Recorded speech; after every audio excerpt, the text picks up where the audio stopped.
Este video es patrocinado por Yadpa, donde cada libro es un mundo nuevo. Escuela Sabática Like te enseña cómo interpretar la Biblia. Lección 3. ¿Cómo consideraban la Biblia Jesús y los apóstoles?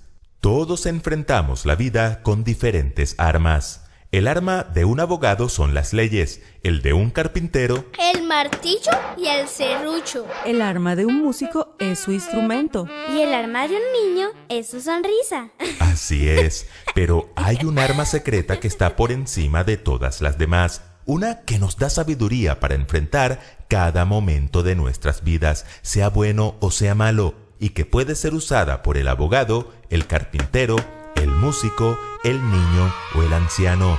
El apóstol Pablo le llamó la espada del Espíritu, y creo que ustedes ya saben cuál es. ¡La palabra de Dios! Correcto. La Biblia no nos cuenta mucho acerca de la niñez de Jesús, pero lo poco que nos dice es suficiente para concluir que desde niño era un estudioso de las Escrituras. Cuando Jesús cumplió 12 años, acompañó a sus padres a Jerusalén para celebrar la fiesta de la Pascua. Al terminar los días de la fiesta, sus padres salieron de regreso a casa. José y María caminaron un día entero, pensando que Jesús iba entre los compañeros de viaje.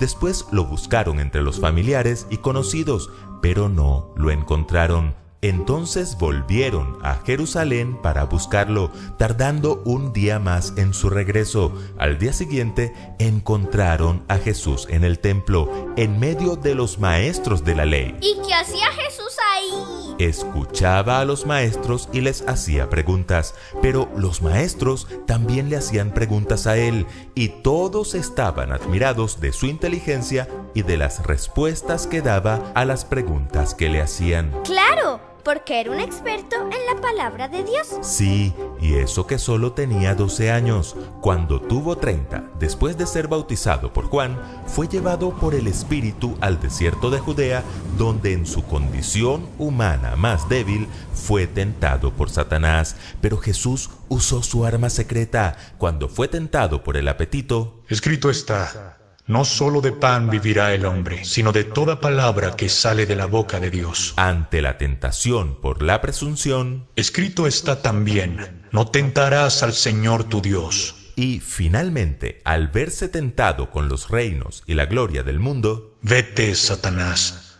porque escrito está: al Señor tu Dios adorarás, y a Él solo servirás. ¿Lo notan?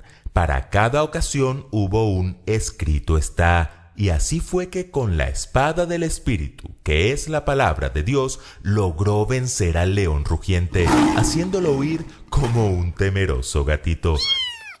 ¿No creen que vale la pena mirar de dónde sacó Jesús esos escrito está y qué significaban para él? Por eso la pregunta de esta semana es: ¿cómo consideró Jesús la Biblia y qué enseñó acerca de ella? En primer lugar, la aceptaba totalmente. Muchas personas creen y enseñan que el Antiguo Testamento está abolido y que después de la cruz el cristianismo se rige por el Nuevo Testamento únicamente. Nada más lejos de la realidad. No podemos considerar el Antiguo Testamento como si fuera un hombre que envejeció, enfermó y murió, y luego llegó otro más joven para reemplazarlo. La palabra de Dios no se envejece, no pierde validez, no puede ser sepultada por el hombre.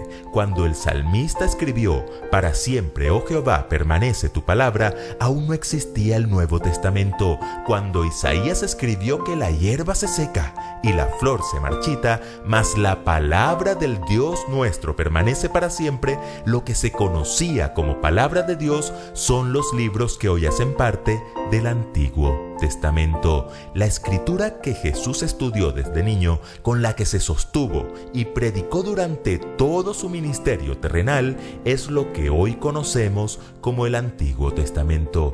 Noten lo que Jesús dijo a sus discípulos después de la resurrección. Estas son las palabras que os hablé estando aún con vosotros, que era necesario que se cumpliese todo lo que está escrito de mí en la ley de Moisés, en los profetas y en los salmos. Esas tres categorías que menciona Jesús era la forma como los judíos dividían y aún dividen la Biblia.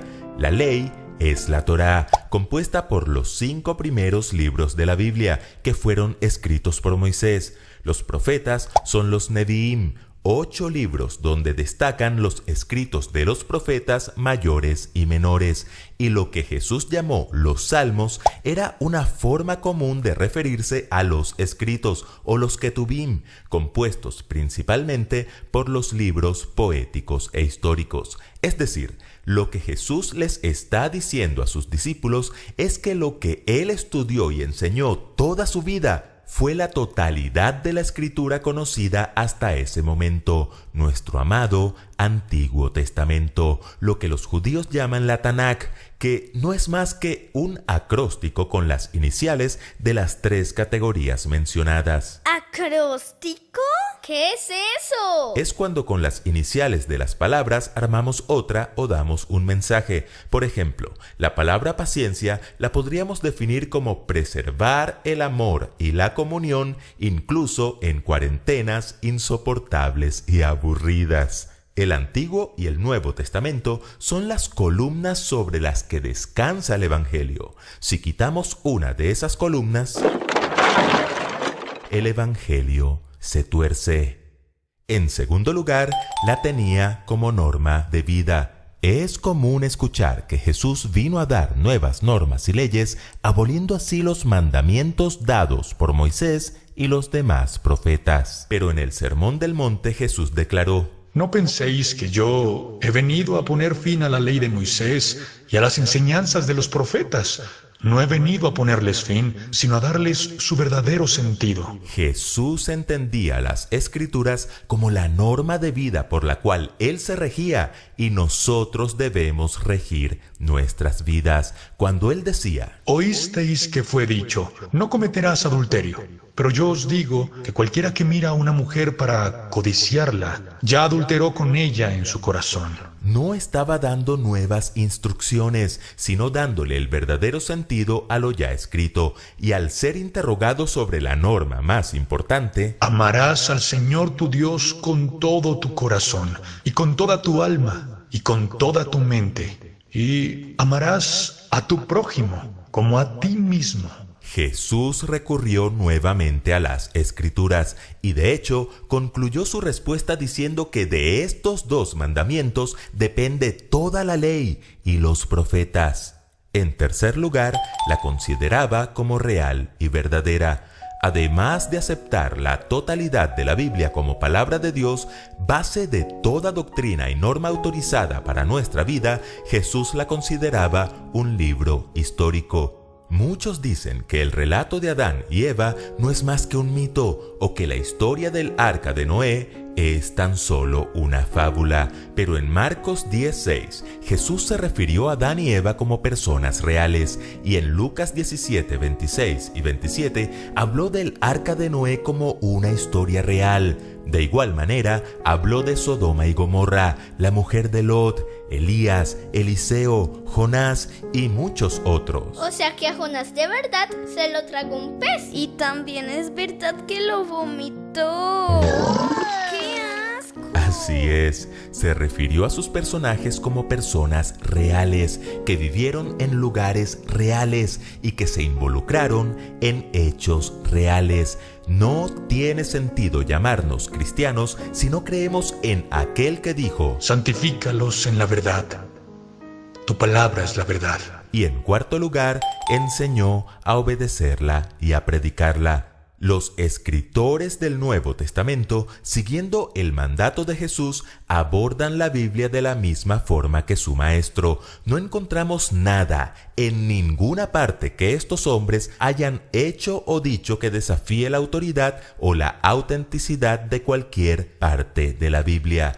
Por el contrario, en el Nuevo Testamento encontramos más de 2.600 referencias específicas del Antiguo Testamento, que es el fundamento sobre el que descansan las enseñanzas de Jesús y los apóstoles. La Biblia no es un buffet de ensaladas en la que podemos escoger lo que nos gusta y rechazar lo que nos desagrada. La Biblia dice acerca de sí misma que toda la Escritura es inspirada por Dios, y toda es toda, el Antiguo y el Nuevo Testamento.